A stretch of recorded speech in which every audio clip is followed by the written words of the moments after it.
جی رشید صاحب آپ کچھ کہنا چاہ رہے تھے؟ پوائنٹ آف شکریہ اسپیکر صاحب. میں ایک بہت اہم ایشو پر بات کرنا چاہ رہا ہوں. جی 8 مارچ کو وومنس ڈے تھا، انٹرنیشنل خواتین کا دن، اور شہر کراچی کے اندر فیریئر ہال کے اندر عورت مارچ کے نام سے ایک تقریب منعقد کی گئی. الحمدللہ میں یہ جانتا ہوں کہ اس ہال میں بھی جتنے لوگ بیٹھے ہیں یہ عورت کے تقدس کو، اس کو دیے ہوئے فطرت کے رشتوں کو اور اس کے شرعی رشتوں کو بہت اچھی طریقے سے سمجھتے ہیں اور جانتے ہیں. لیکن متواتر پاکستان کے اندر مستقل عورت کی تضحیک اور توقیر کرنے کا سلسلہ جاری ہے. 8 تاریخ کو ہونے والا جو معاملہ ہے جی اس کے اندر نہ صرف عورت کی تضحیک کی گئی بلکہ اسلام کے شعائر کا بھی مذاق اڑایا گیا ہے. وہاں پر لوگوں نے جو کتبے پکڑے ہوئے تھے اس کے اندر ایسے شرمناک نعرے لکھے ہیں کہ جس کو پڑھ کر کے بھی آدمی شرما جائے. اور اس کے اندر یہ بات لکھی گئی تھی کہ میرا جسم میری مرضی. میں یہ بتانا چاہتا ہوں کہ انسان کے جسم پر روواں جو اللہ تعالیٰ نے دیا ہے وہ اس روویں کا مالک بھی نہیں ہے. انسان اپنی مرضی سے بال سفید نہیں کرتا ہے. انسان اپنی مرضی کے مطابق زندگی کی سانسیں نہیں لیتا ہے. ہم اللہ رب العالمین کی دی ہوئی ملکیت ہیں اور بطور مسلمان اس نے ہر زندگی کے ساتھ کچھ حدود کا تعین کیا ہے.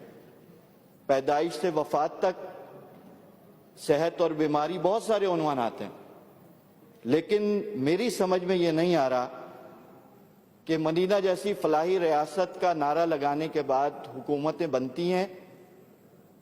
گزشتہ برس پہلی بار کراچی کی سی ویو پر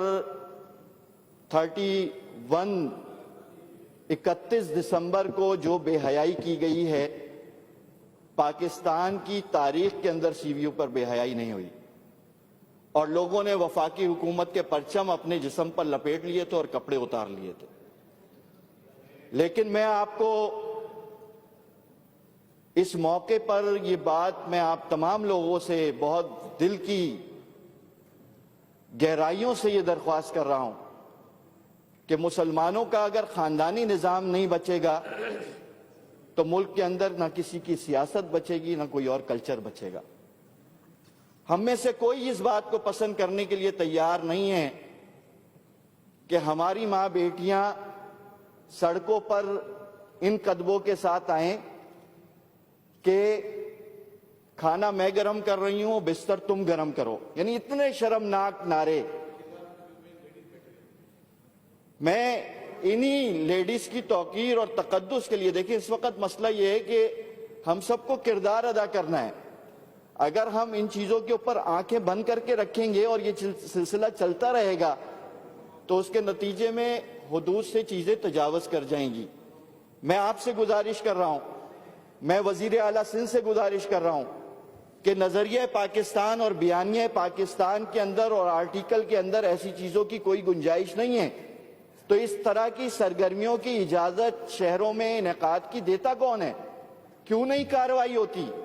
کیوں نہیں ان کے خلاف FIR گورنمنٹ کرتی؟ تو اجازت نہیں دیتی، لیکن کسی نے اگر ایسی حرکت کی ہے سر اس میں I am sure honourable minister in charge sitting here تو جناب اسپیکر، وہ چیک کریں گے اور پتہ کریں گے. جناب اسپیکر، وہاں ایک موصوف تھے جن کا انٹرویو وائرل ہوا اور وہ انٹرویو یہ تھا کہ پاکستان میں جب تک نکاح پر پابندی نہیں لگائی جائے گی یہی کچھ ہوتا رہے گا. یعنی نکاح پر پابندی لگانے کی بات ہو رہی ہے. یہ پاکستان ہے جو کلمہ لا الہ الا اللہ محمد رسول اللہ کی بنیاد پر بنایا گیا ہے. یہ وہ پاکستان ہے جس کی پارلیمنٹ کے اوپر لا الہ الا اللہ محمد رسول اللہ لکھا ہوتا ہے. یہ وہ پاکستان ہے کہ جس کی اسمبلیاں تلاوت سے شروع ہوتی ہیں اور دعاؤں میں لوگوں کو یاد کیا جاتا ہے. یہ وہ پاکستان ہے کہ جس کا حلف پڑھتے ہوئے تمام اراکین پارلیمنٹ اللہ رب العالمین کو گواہ بناتے ہیں اور آئین پاکستان کی حفاظت کی بات کرتے ہیں۔ لہٰذا میں آپ سے اور آپ کے ذریعے سے تمام پاکستانیوں سے درخواست اور گزارش کر رہا ہوں کہ پاکستان میں ایسا نہیں چلے گا۔ عورت کے رشتے ہیں ماں، بہن، بیٹی، اور پھر اس کو ایک شرعی رشتہ بیوی کی حیثیت سے ملا ہے۔ یہی ہمارا خاندانی نظام ہے۔ عورت کی ترقی کی بات ضرور کرنی چاہیے، اس کی تعلیم کی اور صحت کی اور اس کی ضروریات کی بات ضرور کرنی چاہیے، لیکن عورت کو اس طرح سڑک پر لا کر کے اس کی تذلیل کرنے کی ہم مذمت کرتے ہیں، اور میں اس پورے عمل کے خلاف اپلیکیشن تھانے میں بھی دوں گا اور آئین کو استعمال کرتے ہوئے ان لوگوں کے خلاف FIR کٹواؤں گا۔